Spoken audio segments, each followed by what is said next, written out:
Hi everyone, my name is Carlos Garcia from the Listing Real Estate, and here we are again with some tips for you.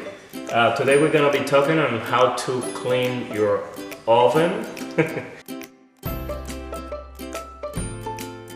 There are two ways you can clean the oven. You can buy like Easy Off from the store. It's like a spray can that you will spray like kind of a foam inside the oven, and then you will turn on the oven and run it on high temperature, leave it maybe for an hour, and then once it cools down, then you go and wipe everything off. There's a second way of doing it, and that's the one I'm going to be talking about today.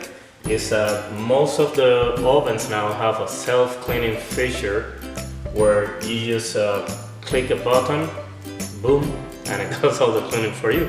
So let's get to it. In this oven, as you can see right here on the control panel, you're gonna see one that says self-clean. This is the one we're gonna be using to clean the oven. So right now the door is closed and we just press self-clean and we do a quick start. And voila! It's clean. You didn't have to do anything. All you gotta do is push the button and boom, it's clean.